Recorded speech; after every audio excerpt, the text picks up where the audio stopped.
Y estamos de regreso aquí en Cuesta Arriba, Salud Financiera. Gracias por continuar con nosotros como lo hace todos los días, de lunes a viernes, en el 8.3 de Televisión Abierta. Y también recuerde vía streaming en www.unife.mx. Ahí le dan la sección de streaming también todos nuestros contenidos de lunes a viernes a las 12 del mediodía. Y bueno, como el tema del presupuesto, de la economía, el paquete económico hacia 2024, pues ha desatado toda una polémica y diferentes versiones. Bueno, pues en este momento vamos a platicar con la senadora Claudia Anaya Mota. Ella es integrante de la mesa de la Comisión de Hacienda de ese órgano legislativo. Senadora, ¿cómo está? Muy buenas tardes, gracias por tomar esta comunicación. Muy buenas tardes, Carlos, qué gusto de saludarte.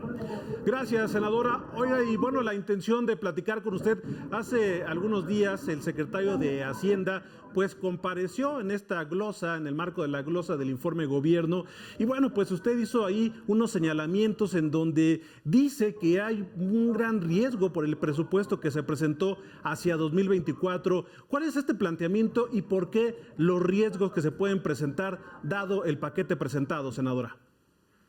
Bueno, es un riesgo muy grande el paquete económico, no propiamente el presupuesto por sí solo, sino el paquete económico, porque el paquete económico está planteando un déficit del 5.5% del PIB. Esto es un faltante en la administración pública federal de 1.9 billones de pesos. Esto significa que el gobierno en 2024 pretende gastar 1.9 billones de pesos que no tiene y los quiere pedir prestados con endeudamiento. Si bien es cierto que año con año se piden endeudamientos razonables o moderados, esta vez el gasto es exorbitante. El secretario de Hacienda lo justifica en que las obras prioritarias del presidente quieren pues acabarse y que por eso piden una gran cantidad de recursos para que las obras no sean multianuales, sino que se terminen entre 2023 y 2024. Lo que pasa es que el gasto del gobierno es inercial. No es cierto que se pueda volver a tener un déficit menor tan fácilmente, porque finalmente hay gastos como el de las pensiones que no vamos a poder controlar en su crecimiento y que van a requerir que los ingresos públicos se orienten hacia allá. Y si nosotros vamos dejando boquetes o faltantes para cumplir caprichos presidenciales, vamos a dejar a las finanzas en un severo riesgo. No solamente se está utilizando el dinero que se va a pedir prestado, o se pretende utilizar el dinero que se va a pedir prestado para obras de infraestructura, como lo marca la Constitución. La Constitución nos dice que solamente pueden pedir prestado para obras que vayan a generarle un beneficio al Estado mexicano. Estas obras no solo no van a obtener un beneficio en lo posterior, sino que también están pidiendo prestado para un gasto recurrente, para el gasto habitual, para el gasto, vamos a llamarlo cotidiano, de la administración pública. Eso no lo permite la Constitución. La Constitución te dice que tú tienes que ingresar lo que quieras gastar de manera regular o habitual, y que solo puedes pedir para algunas obras significativas o importantes que le retribuyan al Estado. Entonces están violentando la propia Constitución. ¿Qué fue lo que yo le advertí al secretario? Le advertí que en cuanto se apruebe este paquete económico, porque se va a aprobar, porque ellos tienen mayoría tanto en Cámara de Diputados como en Cámara de Senadores, vamos a presentar una acción de inconstitucionalidad ante la Suprema Corte de Justicia de la Nación, porque están violentando los preceptos constitucionales para poder gastar pues a rienda suelta.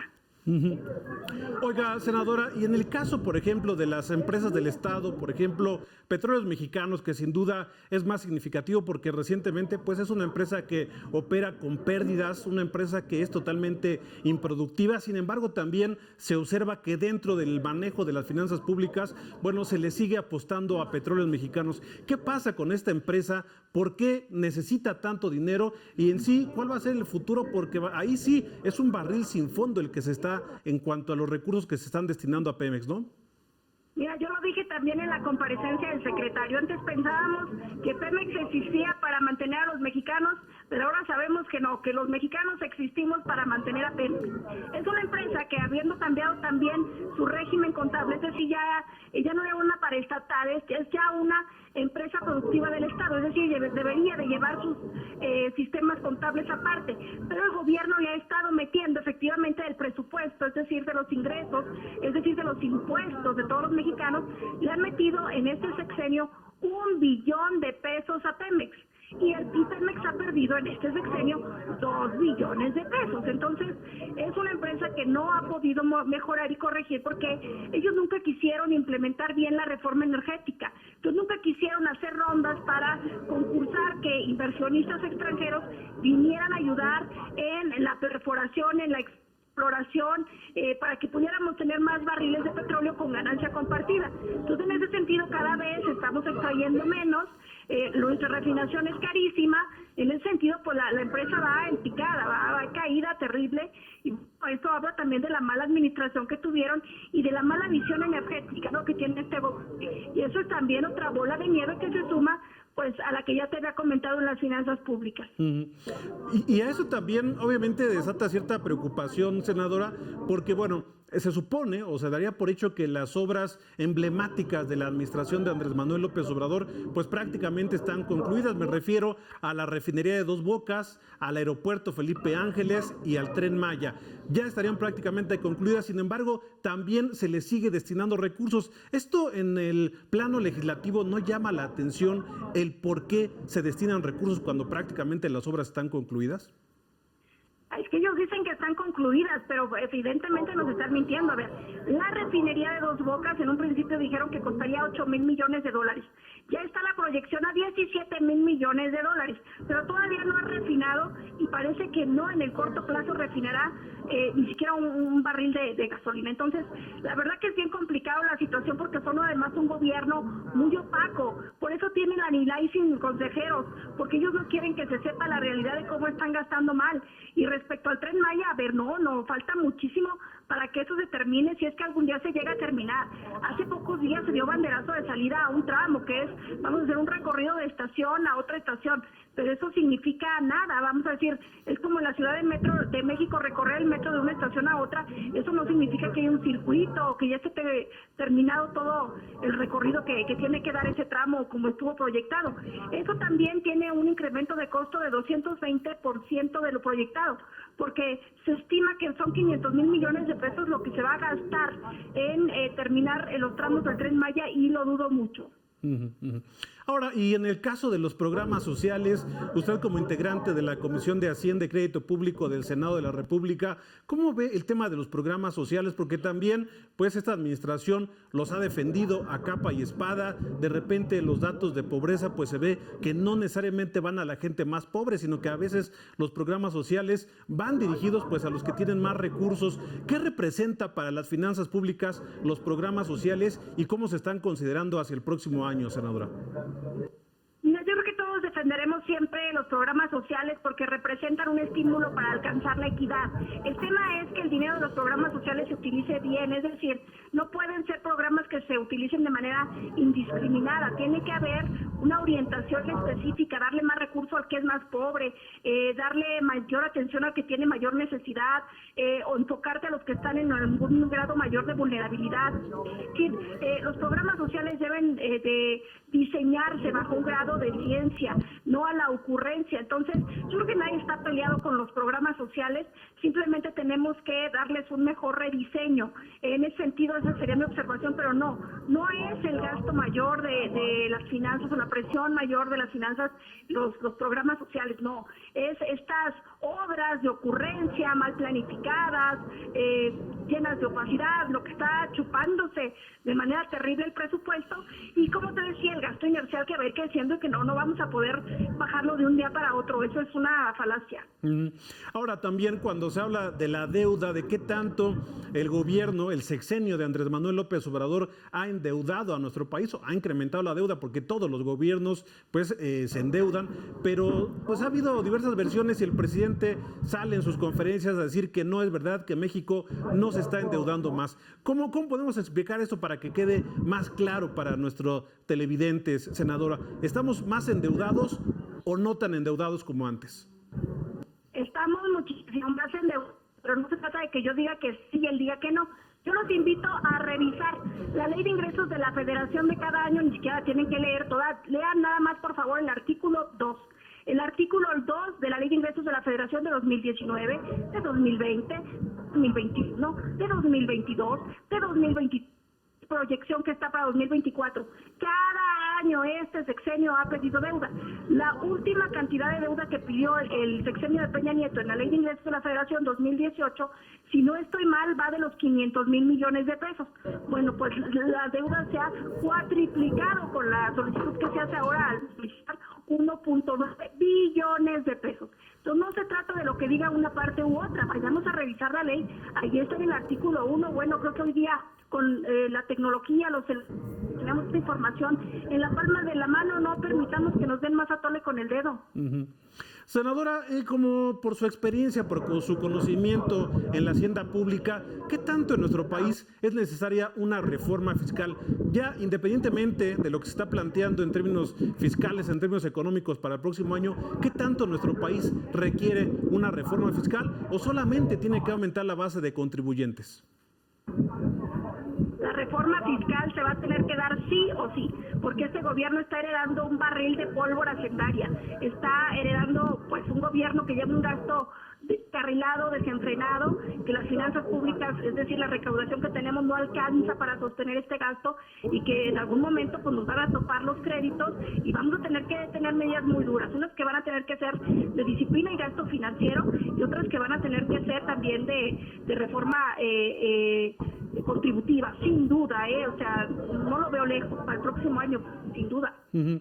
Entonces, tienen herramientas jurídicas, tienen herramientas legales y las van a interponer en caso de que se apruebe este paquete, senadora. ¿Qué tanto que el cauce legal que va hacia adelante, qué tanto puede fructificar en favor de lo que interpongan ustedes? Es muy posible, para eso existe la Constitución y para eso existe la Corte. Entonces, yo ya lo advertí al secretario, ya le advertí que su artículo 2 de la Ley de Ingresos de la Federación violenta la Constitución, que no puede pedir esa cantidad de deuda, sobre todo para los fines que plantea la propia Ley de Ingresos y el presupuesto. Entonces, en ese sentido, pues vamos a recurrir a la Corte, tenemos todavía instrumentos para defender a México, lo haremos, esperemos que tenga buen cauce y pues si no, agárrense, porque sí se nos vienen años difíciles.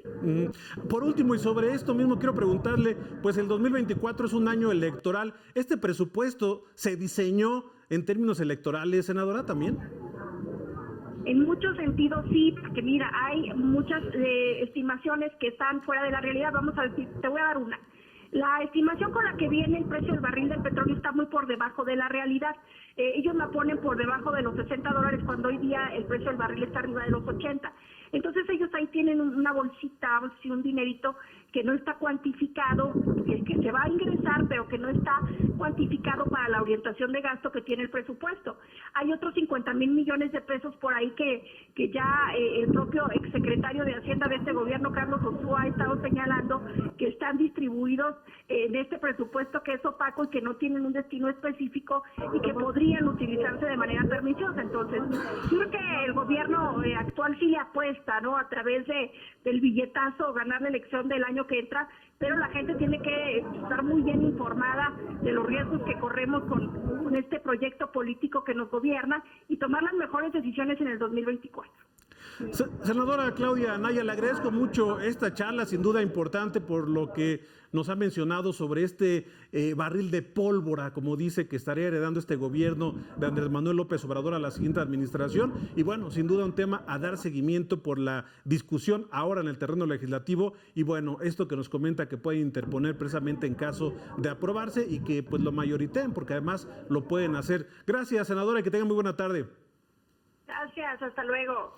Gracias a la senadora Claudia Anaya Mota. Ella es integrante de la Comisión de Hacienda y Crédito Público del Senado de la República, y precisamente porque en la semana que fue a comparecer el secretario de Hacienda, Rogelio Ramírez de la O, bueno, pues fue muy cuestionado precisamente sobre este paquete económico, sobre algunos datos pues optimistas que ponen en el mismo, pero por otra parte, el tema del déficit, que hay que recordar que este déficit que se está planteando no se registraba, no se veía desde 1988. ¿Qué pasaba en 1988? Bueno, pues empezaba este gobierno de Salinas de Gortari, empezaba este gobierno también un sexenio polémico, pero fíjese hasta dónde tenemos que regresarnos para identificar un déficit como el que se está marcando en este presupuesto. ¿Qué es un déficit? Y como lo hemos comentado también aquí en Cuesta Arriba, pues simplemente que estás gastando más de lo que recibes. Ese es un déficit, que gastas más y no recibes tanto dinero. Lo que está planteando el gobierno entonces es un gasto mayor, pero no se va a tener un ingreso por los ingresos que tiene el gobierno, impuestos, derechos, productos y aprovechamientos. Se tiene un menor ingreso. El gobierno entonces, ¿qué hace cuando cae en déficit? Pues endeudarse. Es decir, la deuda también representa un peligro para la economía. Es una realidad también que en este momento la deuda de nuestro país está en 48.8% del Producto Interno Bruto. Es una deuda totalmente manejable, no es una deuda que no se pueda manejar. Hay países que tienen una deuda del 150% del Producto Interno Bruto, del 80%. Estados Unidos mismo tiene arriba del 100% su deuda. Bueno, pues México la tiene en el 48%. Se dice que en el caso de acumular un déficit como tal, podríamos llegar al 56, 58% de la deuda del Producto Interno Bruto, que aún así sería manejable. Tampoco es que la deuda sea un problema, sí el déficit, porque lo que representa que el dinero que se maneja por parte del gobierno pues no le alcance.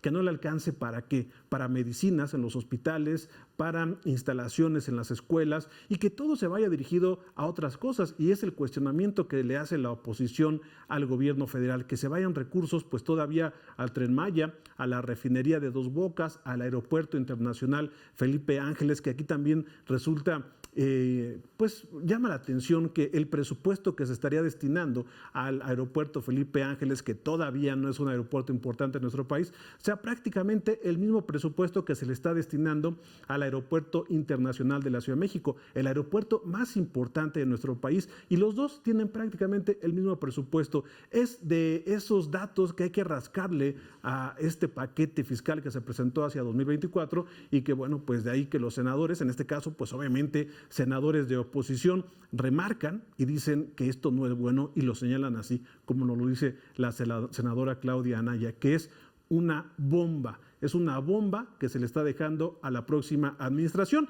y para muchos también será inevitable implementar una reforma fiscal. Nada más que nadie quiere hablar de la reforma fiscal, y menos cuando se está en campaña, porque bueno, pues a quién le va a gustar que le digan que le van a incrementar los impuestos. Entonces, quien está en campaña nunca se va a referir a una reforma fiscal, aunque ellos sepan que sí es necesaria en nuestro país. Vamos a un corte, regresamos con más información aquí en Cuesta Arriba. Salud Financiera, no se vaya.